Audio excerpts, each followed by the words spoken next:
Hey everyone, it's the Slayer here, and today I'm going to be reviewing Star Wars Padawan by Kirsten White.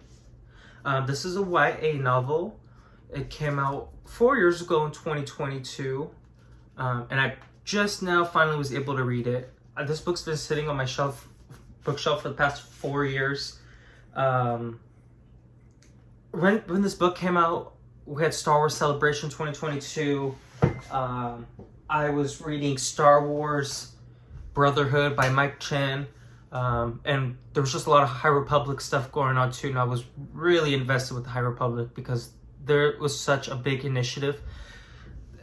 Plus with my work schedule at the time, I just had a lot of stuff with life going on while also trying to keep up with the High Republic, and I just unfortunately never got to this one until now, 4 years later. So as always, I'm going to talk about the story, things I do and do not like, and yeah, we'll go from there. So Star Wars Padawan takes place, I would say, maybe 5-7 years before Phantom Menace. So basically, Obi is our main character. You know, he's at the Jedi Temple Coruscant, going through archives. He comes across a really cool message from Orla Jarani and Colin McVitus, who are integral Jedi Masters to the High Republic series. So it was so cool that there was a connection right away with the High Republic in this book. So Obi finds out that the Wayseeker, Orla Jarani, was exploring a planet that she never finished researching or provided the Jedi with what she found during her research on this mysterious planet. So Obi goes out because he's like, you know what? I feel like I'm not proving myself to Qui-Gon. I feel like I'm not proving myself to be a true Jedi. I feel like I need something to really clarify. I think Obi needed definitely some a mental retreat for him to really understand what is it he wants, and what, you know, I think he needs to set some realistic expectations for himself, and he's expecting too much for himself at a young age as a Padawan to Qui-Gon, and he's so worried that Qui-Gon's gonna replace him as a Padawan, or the Council's gonna replace him. Obi's really stressed, I would say, like in this book, with just his future, and it was interesting. I just don't think it's good for people to always be stressed about the future. Obi seems like very stressed with the future of what he's going to do, what his future looks like, because he doesn't want to be like Count Dooku, one of the Lost 20 Jedi. He doesn't want Qui-Gon to replace him as Padawan. He doesn't want the Jedi to take him away from Qui-Gon. And at the same time, he just wants to be the best Jedi he can be.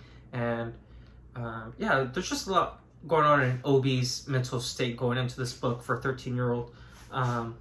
You know, I never thought about my future that much as a 13-year-old, but then again, I didn't grow up in a religious faction dealing with world catastrophic events like Obi does, but you know, we all got our own problems.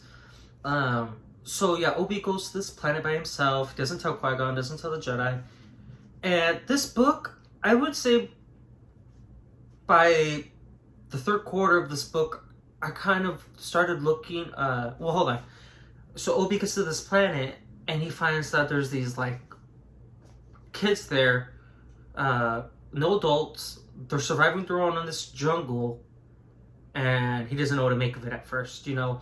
And actually, this book kind of reminds me of, like, a similar adaptation of Peter Pan, and by the time I got to the third quarter of this book, I was starting to look at these kids like the lost kids from Peter Pan, you know, the lost boys. I mean, though they're not all boys. It just was giving me that lost boys vibe, and Obi kind of coming in, almost feeling like a Peter Pan to them, you know, trying to help guide them and lead them and show them the right. So I thought that was a really interesting take kind of on this book, and I wasn't sure if Kirsten was intentionally going for that same kind of theme as Peter Pan, but that's the tone of the story that I was definitely rubbing off on me. was very much a Peter Pan is a Jedi, and then you have the Lost Boys, which are these group of kids who end up having these kind of force powers. That they can't use the force, but their agility, they're very flexible, they're very fast, very strong. It's because they're consuming these like force energy orbs that this planet produces from the plants and the creatures and stuff. And these kids that were trapped here on this planet, you know, their parents left them there. Their parents died. They're consumed with power from these power orbs that they were eating. And, you know, they were trying to just be selfish for themselves and leave their kids there on this desolate, horrific jungle planet that wants to eat you if you take these orbs. And, you know, these parents died very, very young age from consuming these power orbs, and these children have been left on the planet by themselves to fend for themselves for who knows how long. I think they said in the book it was about maybe like 8 years these kids were by themselves or something like that. I could be wrong, but I want to say around that long they've been on a desolate planet that's isolated, no contact with the broader galaxy. Orla Drani never reported about this planet, so no one knows about it. So Obi's like trying to now help these kids. They're a little skeptic of his help because he's from, they call people from the sky trash. So to him, he's like sky trash. They don't care for his opinions. They don't care. Well, some of them don't care. Some of them are very open to what Obi tells them about the broader universe, about things that they've never been exposed to outside of this planet. So I thought it was really interesting.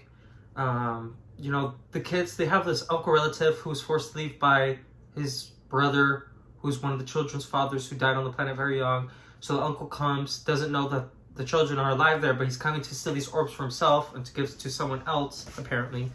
So when he gets to this planet, the uncle sees the kids are alive. He's like, oh, you know what? Whatever. Like, I'm not here for you kids, but I'm going to play along like I am. And I'm going to leave you here. But you don't know that. So, you know, Obi's trying to figure out, okay, like, these kids don't see their uncle's trying to use them. What do I do? And lo and behold, Dex from Attack of the Clones, the High Republic, the four-armed, our favorite cook from Attack of the Clones. You know, he's in this book, and it's his first introduction to meeting Obi. And I thought it was just so cool. I never thought how those two met. And I was surprised that this was the story that tells how they met. And I thought it was just super, super cool. You know, Dex isn't a bad guy, but he's definitely like a smuggler. I would say like like Han Solo. He takes jobs, you know, doesn't really ask who or what it's for. He just needs some money to get by, you know. A lot of people in the galaxy do that. And I don't think that makes anyone a bad person in the galaxy, just trying to do what they can to survive. As long as it isn't like morally or ethically bad, you know. So Dex helps Obi, you know, with these kids, trying to help them get off this planet. Obi discovers that there's this castle-like tower that these kids have never gone to. He finds this mural that one of the last surviving adults painted before they died, of how this power can... My apologies, you guys. I have a really bad cough today. But Obi finds this mural inside this tower that none of the kids have ever ventured into because their parents told them not to. And this mural depicts basically a repeating cycle of what happens when you eat these or take like these orbs from this planet that it produces. Like, you fend for yourself, then you die. You fend for yourself, then you die. You fend for yourself, then you die. It's like a repeat cycle. And Obi-Wan was trying to really emphasize to these kids the situation they were in. And some of them were just so hard-headed, didn't care what Obi had to say, because they're like, you know what? My parents told me I gotta stay here. I gotta be the best power user. That's what they call the Force from the power orbs, the power. They're like, I gotta be the best power user around here, and I'm not gonna leave anything. But once Obi's and Dex are able to show and convince them that their uncle's evil, trying to steal the orbs, gonna leave them behind, he doesn't care about them, and they can have a life so much better than this, they finally take Obi's opportunity to get off the planet. They take his ship, Dex is gone. The uncle, he's completely out of the picture. You know, he consumed too many orbs and he died crushing himself. And yeah, that was the story. um, sorry about that, you guys.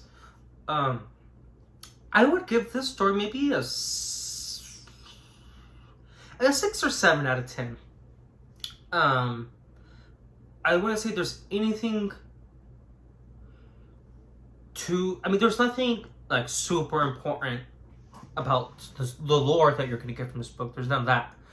But you do get, I think, a fun adventure story, plus an interesting first meet between Dex and Obi for anyone who's ever wanted to, whoever loves Dex and wanted to know more about that relationship. This book has you covered, and I think this was a great book to learn about Dex and Obi's relationship.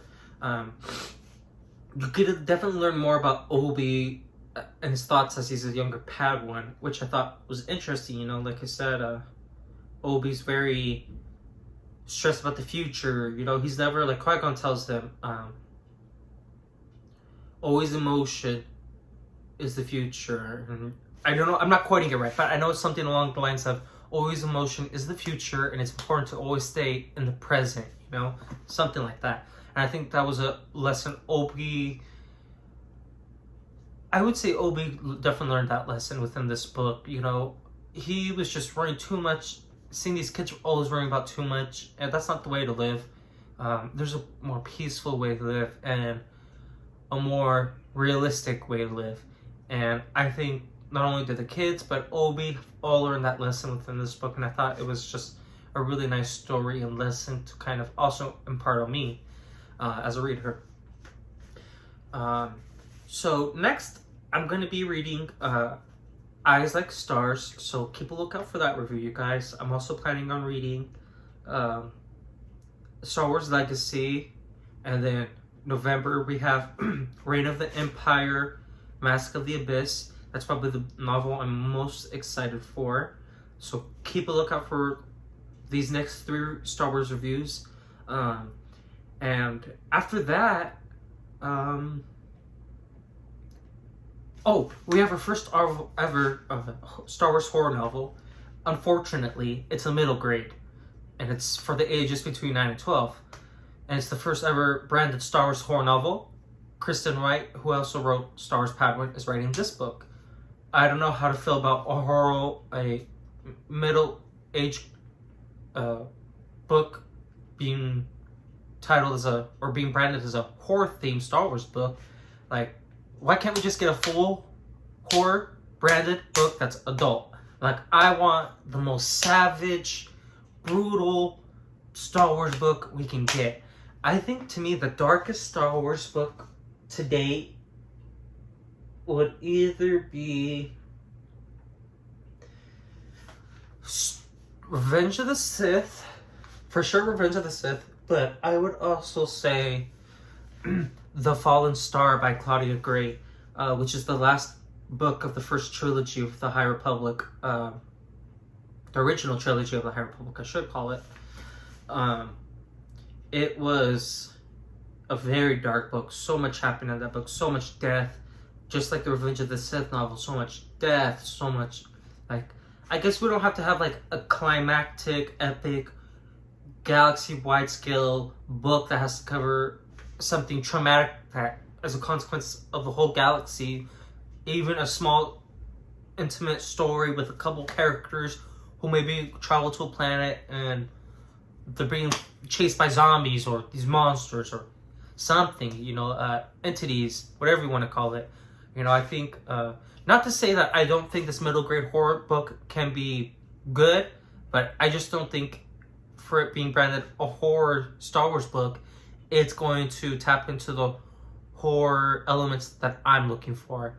But I'm going to have a review when that comes out in October, so keep a lookout.